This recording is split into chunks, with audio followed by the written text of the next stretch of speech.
3 weeks had passed since the meeting with Hive Mother Zenra. The main hangar bay of Neutral Station 5 was transformed for today's ceremony. Colorful banners hung from the walls. Representatives from 12 different species stood in neat groups around the large open space. Sergeant Kim Do-hee adjusted her dress uniform with her left hand. The arm had healed well, but not perfectly. Yesterday, Dr. Yang had given her the news. The nerve damage was too extensive, Dr. Yang had explained. You'll have about 70% function, but that's the limit for natural healing. Do-hee had nodded, accepting the news calmly. Then what's next? Dr. Yang had smiled. Engineer O is waiting to talk to you about that. Now Do-hee looked down at her new left hand. From the outside, it looked normal. Inside, it was a marvel of human and Arlaxian technology. Engineer Oh Sun-woo had designed it specially for her. A cybernetic enhancement, Oh had explained, showing her the diagrams. We'll keep your biological arm, but strengthen it from the inside. Arlaxian microhydraulics combined with our nerve interface technology. The procedure had been quick and nearly painless. Now her left arm was stronger than her right. She could feel everything normally, but the new systems gave her perfect control and extra power when needed. Captain Tae approached her as she waited for the ceremony to begin. Ready for your big moment, Sergeant? Yes, sir, she said. Though, I'm not sure why I'm part of this. I'm just a security officer. Captain Tae laughed. You're being modest. The human who picked up her own arm is famous now. Every species in the conclave has heard the story. Before she could respond, a loud tone signaled the start of the ceremony. Captain Yoon Dami, commander of the newly arrived human vessel, stepped onto the central platform. She was a tall woman, with short black hair and a confident smile. Representatives of the Galactic Conclave, Captain Yoon began. Today marks a new chapter in relations between humans and Arlaxians. What began as a misunderstanding has become an opportunity for mutual growth. The crowd murmured in agreement. Do-hee saw Rakesh and Gozan standing with their delegation. They looked different somehow, less rigid, more open in their posture. Captain Yoon continued. The technology exchange agreed upon 3 weeks ago has already produced remarkable results. Today, we demonstrate the first fruits of our cooperation. She gestured to a side door where Engineer O entered with a young Arlaxian. This one had blue markings on its shell and moved with quick, curious motions. Engineer Oh Sun-woo and Xerox, junior scientist of the Arlaxian Hive, will present their joint project. Oh stepped forward with a smile. The Arlaxians have incredible shell technology. Lightweight, nearly impenetrable, self-repairing. Humans have advanced limb replacement and enhancement systems. Together, we have created something new. Xerox clicked excitedly, then spoke through its translator. Combining human nerve interface designs with our shell materials, we have developed emergency medical systems that work for both our species. O held up what looked like a thin, flexible sleeve. This can be applied to severe injuries in the field. For humans, it provides structural support and pain management until medical help arrives. For Arlaxians, it bridges severed shell sections and prevents fluid loss. The crowd murmured with interest. Do-hee noticed representatives from other species leaning forward to see better. But this is just the beginning, Captain Yoon said. The human-Arlaxian technology exchange will benefit all conclave species. Together, we will be stronger than any of us could be alone. Rakesh stepped onto the platform. The Arlaxian Hive admits we misjudged humans. We saw physical vulnerability and assumed weakness. We were wrong. The crowd went silent, shocked by the direct admission. Arlaxians were known for their pride. To demonstrate our new understanding, Rakesh continued, Security Chief Gozan and Sergeant Kim Do-hee will perform a joint combat exercise. Do-hee straightened. This was new. No one had told her about any exercise. She looked at Captain Tae, who nodded encouragingly. Gozan stepped forward into an open area in the center of the hangar. Sergeant Kim, will you join me? With all eyes on her, Do-hee walked to the center and faced Gozan. The Arlaxian's hard shell gleamed under the lights. It was at least a head taller than her and probably twice as heavy. This is not a fight, Gozan explained to the crowd. This is a demonstration of different strengths. An assistant brought out several targets, thick metal plates on stands. Gozan stepped up to the first one. Using its powerful limbs, it struck the plate with incredible force. The metal dented deeply. "Arlaxian natural strength," Gozan said. "Our shells and limbs are built for power." Dohi stepped up to the second target. She took a breath, then struck with her enhanced left arm. The plate didn't just dent, it cracked down the middle. The crowd gasped. Gozan's eyepieces widened. "Human adaptability," Dohi said. "We take what nature gave us and improve it." Gozan nodded with what seemed like respect. "The lesson we have learned is clear. Physical form is not destiny. The Arlaxian hive believed our natural advantages made us superior. Humans showed us that adaptation can overcome any limitation." After the ceremony, a small reception was held for the key participants. Dohi found herself approached by Zirak, the young Arlaxian scientist. "Sergeant Kim," Zirak said, its translator making the voice sound eager. "May I ask you a personal question?" "Go ahead," Dohi said. "The limb you lost, you do not seem diminished by its replacement. How do humans overcome such loss?" Dohi thought for a moment. "We have a saying, what doesn't kill us makes us stronger. When we face challenges, we find ways to overcome them. Often we end up better than before." Zirak's eyepieces moved rapidly, taking in this information. "Fascinating. In my studies, I found that throughout human history, your greatest advances came after your worst disasters." "That sounds about right," Dohi agreed. "The Arlaxians shot your arm off thinking it would break you," Zirak said. "Instead, it gave you something new to hit back with." Dohi smiled. "Exactly." Later that evening, Dohi stood alone at a viewport, watching ships move through space around the station. Her enhanced arm gleamed slightly in the dim light. She could see both human vessels and Arlaxian ships working together, practicing joint maneuvers. Captain Tay joined her at the window. "Quite a view," he said. "Yes, sir," she agreed. "3 weeks ago I thought we might be at war with the Arlaxians. Now we're partners." "All because one soldier kept her cool when her arm got shot off," Captain Tay said with a smile. Dohi shook her head. "It wasn't just me, it was all of human history. All the times we've been knocked down and got back up again. All the times we've turned our weaknesses into strengths." They stood in comfortable silence watching the ships move in perfect formation, insect-like Arlaxian vessels and sleek human craft, flying together among the stars. "What's next for you, Sergeant?" Captain Tay finally asked. General Choi mentioned a promotion. "Special assignment." Dohi flexed her enhanced hand, feeling the perfect blend of human and alien technology working together. "Whatever comes next," she said. "I'm ready for it." The end. 1 week had passed since the incident. Sergeant Kim Dohi sat in physical therapy working with her reattached arm. She could now bend her elbow and make a full fist, though her movements were still slow and sometimes painful. "Excellent progress," said the therapist, a young man who helped her stretch her fingers. "Most patients take twice as long to get this far." Dohi nodded but didn't smile. She was thinking about the meeting later today. General Choi Jian had arrived from Earth yesterday, with a team of specialists. Something big was happening.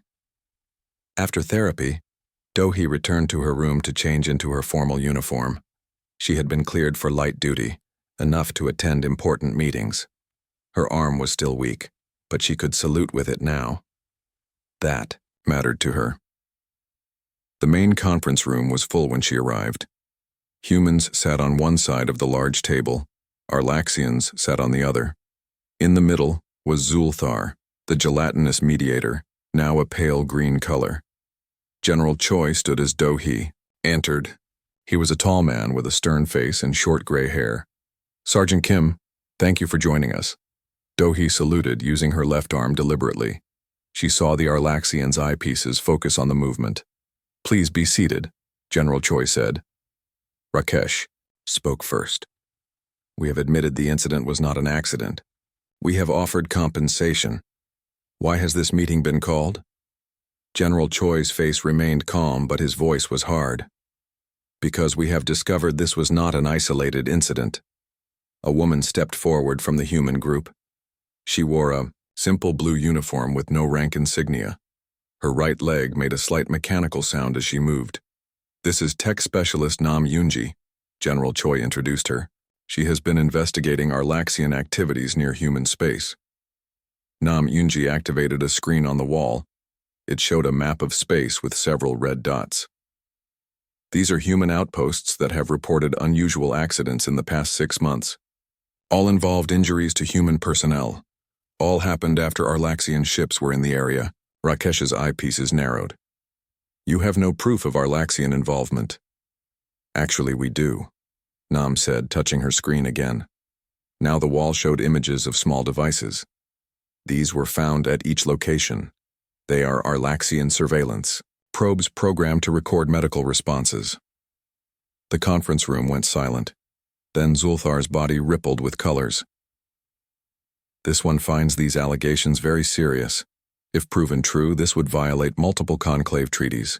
Rakesh and the other Arlaxians spoke to each other in their own language, making clicking sounds the translators didn't catch. Finally, Rakesh turned back to the humans. We admit to observing human responses to various incidents. This is standard procedure when we encounter new species. We must understand their capabilities. By shooting off their arms? Captain Tay asked angrily. Not all tests were so severe, Rakesh said. Most were minor injuries. General Choi stood up. Deliberate harm to gather intelligence is an act of war under conclave law. The tension in the room grew thick. Dohi watched the Arlaxians carefully. Their upper limbs were moving in patterns she didn't understand. Suddenly, a new voice filled the room. This discussion has gone far enough. The large screen on the wall changed. Now it showed the image of an enormous Arlaxian with gold and silver markings all over its shell. Even the other Arlaxians seemed surprised. Hive Mother Zenra, Rakesh said, lowering its head. We did not expect your intervention. Clearly intervention is needed, Zenra said. Her voice sounded stronger, deeper than the other Arlaxians, even through the translator. Humans, I am Zenra, leader of the Arlaxian hive. I wish to speak directly about this matter. Ambassador Bay stepped forward. We are listening. The testing program was authorized by me, Zenra said. Your species joined the conclave with unusual speed. Some members have expressed concerns about human stability and intentions. I needed data. So you ordered attacks on our people? General Choi asked, his voice tight with anger. Not attacks. Tests. Zenra corrected. We needed to understand human physical limits. Your species has no natural defenses. Your bodies break easily. Yet you continue to function. This is unusual. Nam, Yunji stepped forward again. May I show something, General? General Choi nodded. Nam activated her screen once more. Now it showed images of human history. Soldiers with missing limbs, people with old-fashioned prosthetics, modern medical procedures. Humans have been adapting to severe injuries for thousands of years, Nam said. We developed medicine and technology to compensate for our physical weaknesses. Nam reached down and pulled up her pant leg, revealing a sleek metal and plastic prosthetic. I lost my leg 3 years ago in an accident. This replacement works almost as well as my original leg. The Arlaxian's eyepieces focused on her leg. Zenra leaned closer to her screen. You replace body parts with machinery? When necessary, Nam said. But we prefer to save original limbs when possible, like what Dr. Yang did for Sergeant Kim. All eyes turned to Dohi. She stood up and demonstrated her arm's movement. The reattachment isn't perfect, she said, but it works, and it gets better every day. Zenra was silent for a long moment. Arlaxians cannot do this. If we lose a limb, we must grow a new one. It takes many months. During that time, we are vulnerable. Different species, different solutions, Ambassador Bay said. General Choi placed a data pad on the table. We have prepared a formal complaint to the conclave about these unauthorized tests. However, we are willing to consider alternatives. Rakesh looked at Zenra's image on the screen. The hive mother seemed to be thinking deeply. Your species treats catastrophic injury as temporary? Zenra finally asked. You fight on despite losing parts of yourselves? Dohi spoke up. We adapt. We continue. It's what humans do. The room was quiet again. Then Zenra made a decision. I withdraw all testing programs immediately. The Arlaxian hive acknowledges it has misjudged humans. We offer full technology exchange as compensation. Ambassador Bay looked at General Choi, who nodded slightly. We accept this offer, Bay said, with the condition that all data collected on humans be shared with us. Agreed, Zenra said. This incident has been educational for us all. After the meeting, Dohi found herself standing next to Nam Yunji near the station's main window. They watched the stars in silence for a moment. Was your leg really an accident? Dohi finally asked. Nam smiled slightly. Military intelligence operation, but the Arlaxians don't need to know that. So we've been testing them too? Let's just say we've been collecting data on all potential allies and enemies, Nam said. That's my job. Finding out what makes other species tick. Dohi looked down at her reattached arm. And what makes humans tick? What did they learn about us from all this? Nam's smile grew wider. That we don't stay down, that we keep coming back, that we pick up our own severed arms and keep swinging. Out in space, a new ship was approaching the station. Captain Yoon, Dami's vessel, bringing more human representatives for the technology exchange. The balance of power was shifting, and it all started with one soldier who refused to fall when she was supposed to. The surgery took 6 hours. Dr. Yang Jiwoo worked carefully, connecting tiny blood vessels, nerves, and muscles in Sergeant Kim's arm. 2 other doctors helped her. Outside the operating room, Captain Tae and Commander Park waited for news. The Arlaxians have gone back to their ship, Commander Park said. They claim it was an accident. Captain Tae's face was grim. We have the recording proving they planned a test. The question is what to do about it. Earth will want revenge, Park said, but starting a fight with the Arlaxians could be dangerous. The door opened and Dr. Yang walked out. She looked tired but pleased. How is she? Captain Tae asked. The surgery went well, Dr. Yang said. We reconnected all major blood vessels and nerves. She won't have full use of the arm right away, but with therapy, she should recover about 90% function. When can she talk to us? Park asked. She's waking. Up now. You can see her briefly, but don't tire her out. In the recovery room, Dohi lay in bed. Her left arm was attached again, wrapped in special bandages that glowed softly. Machines monitored her vital signs. She opened her eyes when Captain Tae and Commander Park entered. Sir? She tried to sit up, but Dr. Yang gently pushed her back, down. Rest, Sergeant, Captain Tae said. That's an order. Dohi relaxed a little. The Arlaxians. Hiding in their ship, Park said. Acting innocent. We have options to consider, Captain Tae said. We could demand they leave the station. We could file a formal complaint with the conclave, or we could use this to our advantage. Dohi looked at her reattached arm. She could feel it now, a dull, throbbing pain mixed with strange, tingling sensations. What do you mean, sir? Word of what happened is spreading through the station, Captain Tae explained. Other species are talking about the human who picked up her own severed arm and walked away. You've made an impression, Sergeant. I just followed my training, Dohi said. That's exactly the point, Commander Park said with a smile. What's basic training for us looks like superhuman endurance to them. Before they could talk more, Dr. Yang stepped in. That's enough for now. My patient needs rest. The next day, Ambassador Bai Seojin arrived from Earth's main embassy. He was a tall man with gray hair and a serious face. He met with Captain Tae in the station's diplomatic office. I've requested a formal investigation through conclave protocols, Ambassador Bay said. The Arlaxians can't just shoot off someone's arm and call it an accident. They seem genuinely surprised that Sergeant Kim survived, Captain Tay said. I don't think they understood human medicine very well. That's no excuse, Ambassador Bay said firmly. They need to face consequences. Agreed, Captain Tay nodded, but maybe not the kind they expect. In another part of the station, a gelatinous being named Zulthar arrived. It was a mediator from the Galactic Conclave, a neutral party that helps settle disputes between species.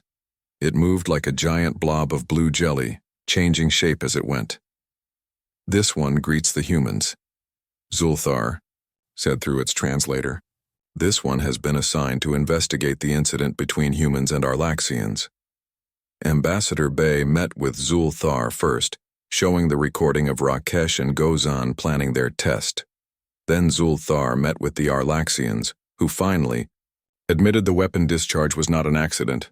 It was a test of human durability, Rakesh explained. A standard procedure when we meet new species. This one must point out that such testing is against Conclave rules, Zulthar said, its body turning slightly purple, a sign of disapproval. By the third day after the surgery, Sergeant Kim could sit up and move her fingers slightly. Dr. Yang was pleased with her progress. Your body is accepting the reattachment very well, she said, checking the monitors. The nanobots are helping rebuild the connections faster than normal. Dohi looked at her hand as she tried to make a fist. She could only close it halfway, but it was progress. When can I return to duty? Dr. Yang laughed. Always in a hurry, at least another week before light duty. There was a knock at the door. A nurse looked in. Sergeant Kim has a visitor, the Arlaxian security chief. Dohi sat up straighter. Let it in. Gozan entered the room, its hard shell gleaming under the lights. It stood awkwardly near the door, eyepieces moving between Dohi and Dr. Yang. We'll stay, Dr. Yang said firmly, moving to stand beside Dohi's bed. I have come to apologize, Gozan said. The translator couldn't show emotion, but the alien's body language seemed uncomfortable. The test was not meant to be so severe. What did you expect would happen when you shot my arm off? Dohi asked. Gozan's eyepieces focused on her. We expected you would die or at least be permanently disabled. Arlaxians cannot survive such injuries without immediate medical support from multiple specialists. Humans are different, Dohi said. She lifted her left arm slightly. We've been dealing with lost limbs for our entire history. How is this possible? Gozan moved closer. Your kind has no natural armor, no shell hardening, no regenerative abilities. We adapt, Dohi said simply. We invented ways to heal, to replace what we lose, to keep fighting. She demonstrated by moving her fingers again. Gozan watched, its eyepieces widening. You can still use the limb, after it was completely separated? Dr. Yang stepped in. Human medicine has been reattaching severed limbs for over a century. It's a standard procedure now. We have studied your historical records, Gozan said. Your species has fought wars where thousands lost limbs, yet continued to function in society. That's right, Dohi said. What you see as a deadly injury, we see as a setback, a challenge to overcome. Gozan was silent for a moment. The Arlaxian hive has agreed to pay reparations for the incident. We will provide advanced medical technology and weapons designs as compensation. That's for the diplomats to decide, Dohi said. I'm just a soldier. No, Gozan said. You are more than that now. Stories of what you did are spreading through the station. Other species are asking questions about humans. They are reconsidering their views. After Gozan left, Ambassador Bay came to visit. He smiled when he saw Dohi moving her fingers. Well, done, Sergeant? He said. You've become quite the celebrity. I was just doing my job, sir. Sometimes that's all it takes, Ambassador Bay said. The Conclave mediator has ruled in our favor. The Arlaxians must publicly apologize and provide compensation. But more importantly, they must acknowledge that they underestimated humanity. Will they do it? Do-hee asked. They don't have much choice, Ambassador Bay said with a slight smile. Especially since 3 other species have now approached us about military and medical alliances. It seems everyone wants to be friends with the species that can pick up their own severed limbs and keep going. That night, Do-hee stood carefully at the window of her medical room, looking out at the stars. Her arm hurt, but the pain was getting better. Dr. Yang had said she could start therapy tomorrow. She thought about what Gozan had said. The Arlaxians had meant to break her, to prove humans were weak. Instead, they had shown everyone that humans were much stronger than they looked, not because their bodies were tough, but because they refused to stay down when knocked over, because they picked up their own severed arms and kept fighting. 3 days had passed since the first meeting. Sergeant Kim Do-hee stood against the wall of the laboratory, watching Dr. Lee Min-seo prepare her demonstration. The room was large, with many tables full of medical equipment. Humans and aliens moved around, talking in small groups. "Are you ready, Dr. Lee?" Do-hee asked, checking the time. Dr. Lee nodded, adjusting her white coat. "As ready as I'll ever be. The Arlaxians aren't easy to impress. Just show them our best work," Do-hee said, "even if they act like they don't care." Captain Tay walked in with the Arlaxian group. Rakesh led them, with Gozan close behind. 3 other Arlaxians followed, including a new one with purple markings that Do-hee hadn't seen before. "This is Krivex, our weapons specialist," Rakesh introduced the purple-marked alien. "Your security protocols require us to declare all experts in dangerous fields." "Welcome," Captain Tay said with a smile that didn't reach his eyes. Last night, the maintenance drone's recording had been decoded. They now knew the Arlaxians planned some kind of test. Commander Park Hyun, the military liaison, moved next to Do-hee. "Stay sharp," he whispered. "We've increased security scans, but we can't be too careful." Dr. Lee began her presentation. "Humans may seem fragile compared to many species, but we have developed advanced medical technology to overcome our physical limitations." She showed a video of a surgery where doctors reattached a severed hand. The Arlaxians watched without comment. "Our emergency field medicine is even more impressive," Dr. Lee continued. She held up a small package. "This self-sealing bandage can stop bleeding from major injuries within seconds. It contains synthetic blood cells and healing compounds." "Interesting," Rakesh said, though its tone suggested otherwise. "Arlaxians naturally seal wounds through shell hardening. We have no need for such things. Different evolutionary paths lead to different solutions," Dr. Lee said politely. During a break in the demonstration, Do-hee moved around the room, keeping an eye on the aliens. She positioned herself near a table where Rakesh and Gozan were, talking quietly. "Temporary anomalies in galactic politics," Rakesh was saying.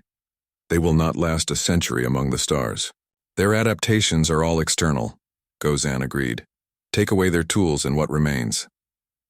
Do-hee pretended not to hear, but her hand tightened on her stun baton. She watched as Krivex, the weapons specialist, moved to a case it had brought. The alien opened it, revealing a strange device with glowing parts. "What is that?" Commander Park asked, approaching the alien. "Standard security scanner," Krivex said. "We check for hidden weapons or recording devices." Do-hee didn't like how the device was pointed toward the center of the room where Dr. Lee was working. Something felt wrong. "I'd like to examine that first," Do-hee said, moving forward. Gozan stepped between them. "You doubt our intentions, human?" "Just following protocol," Do-hee said calmly.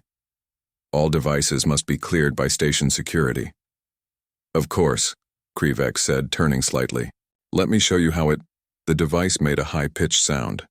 A bright blue beam shot out, cutting through the air. Do-hee saw it coming toward her and tried to move, but Gozan was in her way. The beam hit her left arm just below the shoulder. She felt heat, then nothing. No pain, just a strange absence. Everyone in the room froze. Do-hee looked down.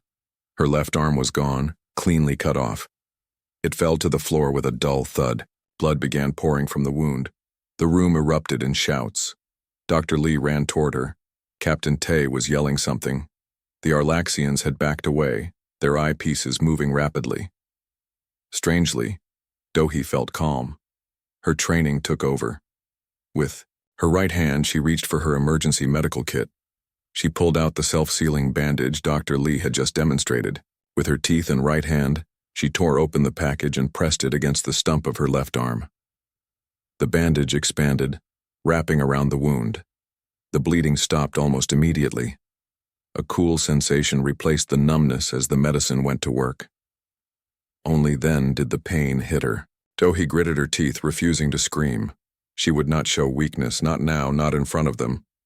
Everyone was still staring at her. The Arlaxian seemed shocked that she was still standing. Humans rushed around calling for medical teams. Dohi took one step, then another. She walked to where her severed arm lay on the floor. Bending down, she picked it up with her right hand. The arm was heavy, already growing cold. "I believe this belongs to me," she said, her voice steadier than she felt. "Our medical team can reattach it." The Arlaxian's eyepieces widened. Gozan made a strange clicking sound that the translator didn't catch. "Impossible," Krivek said. "The wound should be fatal." "For an Arlaxian, maybe," Dohi said, sweat breaking out on her forehead as she fought the pain. "Humans are full of surprises." Dr. Lee was beside her now, helping support her. "Medical team is on the way. The reattachment window is 6 hours. We have plenty of time." Captain Tay faced Rakesh, his face red with anger. "This was deliberate. A test, as you called it." "An unfortunate accident," Rakesh said, but it didn't sound convincing. "We have the recording," Commander Park said, holding up a data pad. "Your conversation 3 days ago planning to test us." The medical team rushed in. They put Dohi on a stretcher, carefully taking her severed arm and placing it in a preservation container. "This incident will be reported to the Galactic Conclave," Captain Tay said. "Attacking a diplomatic security officer is a serious offense." As they carried her out, Dohi caught Gozan staring at her. The alien no longer looked confident. It looked confused. "How?" Gozan asked as she passed. "How are you still conscious, still functioning?" Dohi managed a small, pain-filled smile. "Humans don't break that easily." The doors closed behind her as the medical team rushed her to surgery. The last thing she heard was Rakesh's voice. "Perhaps we have miscalculated." In the medical bay, Dr. Yang Jiwoo was already preparing for surgery. She was the best doctor on the station, known for her steady hands and calm under pressure. "Don't worry, Sergeant," Dr. Yang said as they transferred Dohi to the operating table. "I've done this procedure many times. Your arm will work again." Dohi nodded, the pain medication finally kicking in. "They thought it would kill me," she said, "or at least stop me." Dr. Yang looked at the severed arm in the preservation container. "They don't understand humans very well, do they?" "No," Dohi said as the anesthesia began to take effect.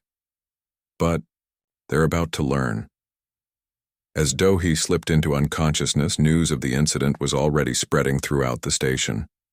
Humans picking up severed limbs and walking away. It wasn't something the other species had seen before. The legend was beginning. Sergeant Kim Dohi stood at perfect attention. Her dark uniform showed no wrinkles.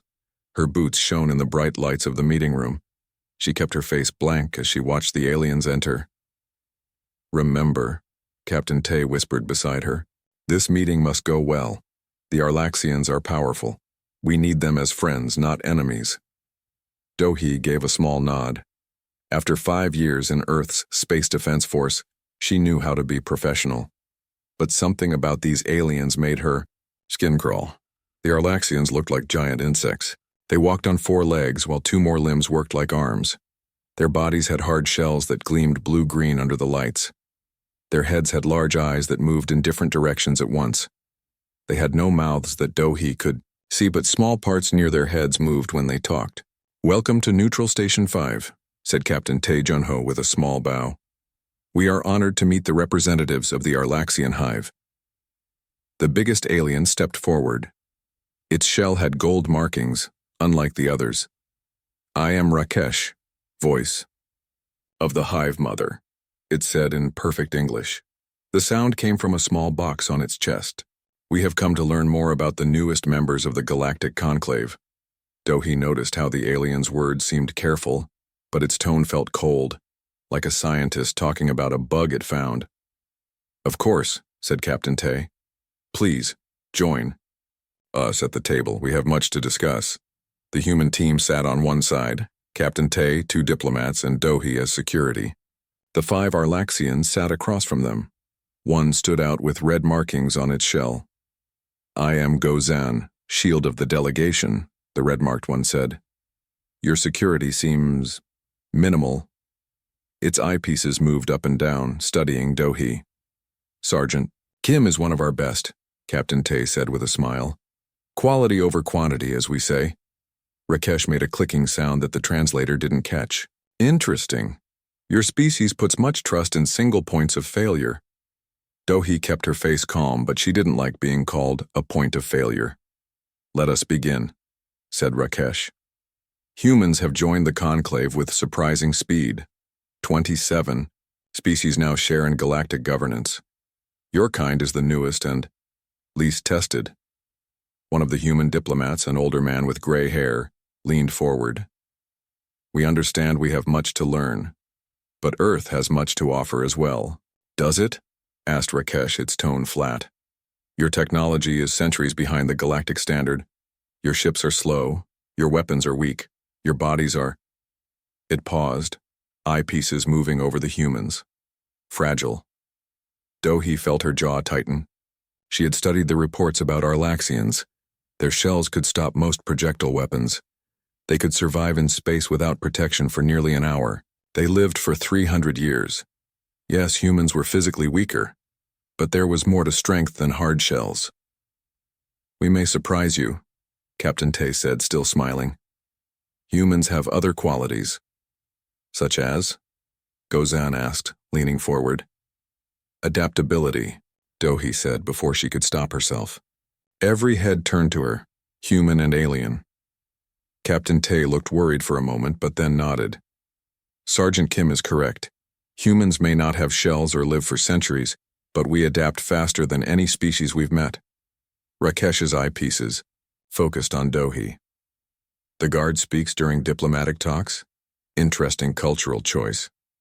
Sergeant Kim is also a xenobiologist, Captain Tay explained. All our team members have multiple skills. This wasn't completely true. Dohi had only taken basic xenobiology courses, but she appreciated the captain covering for her. Multiple skills, yet mastery of none, Gozan said. The translator couldn't show tone, but Dohi felt the insult clearly. The meeting continued for 2 more hours. The Arlaxians asked many questions about Earth, human biology, and military capabilities. They answered few questions about themselves. By the end, Dohi's back hurt from standing so straight for so long. We will meet again tomorrow, Rakesh finally said. We wish to see human technology demonstrations.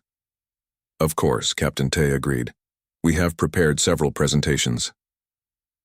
As the Arlaxians left, Dohi noticed Gozan watching her. The alien made a gesture with its upper limbs, something like drawing a finger across a throat, the universal sign for cutting, for death. When the aliens were gone, everyone in the room let out a breath. That went not terribly, Captain Tay said, loosening his collar.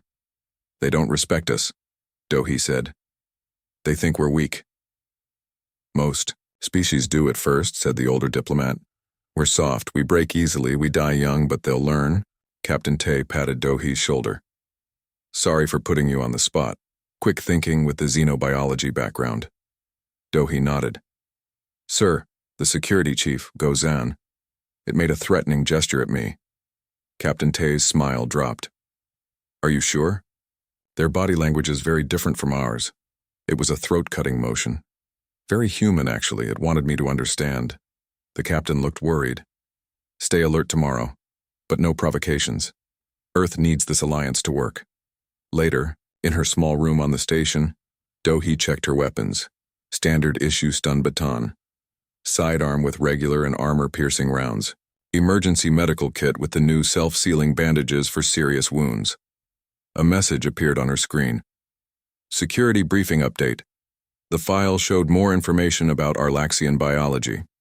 Their weak points were the joints between shell sections and the sensory clusters near the head. Their vision was excellent, but they had poor hearing. They could regenerate limbs, but slowly, over months. Most importantly, new intelligence suggested the Arlaxians respected only strength. They frequently tested new species through physical challenges or even staged accidents. Dohi frowned. Was that what Gozan's gesture meant? Not a threat, but a warning of a test to come? She sent a message to Captain Tay about her concerns, then tried to sleep. In her dreams, giant insects with gold and red shells watched her with many eyes, waiting for her to show weakness. In another part of the station, Rakesh and Gozan spoke privately.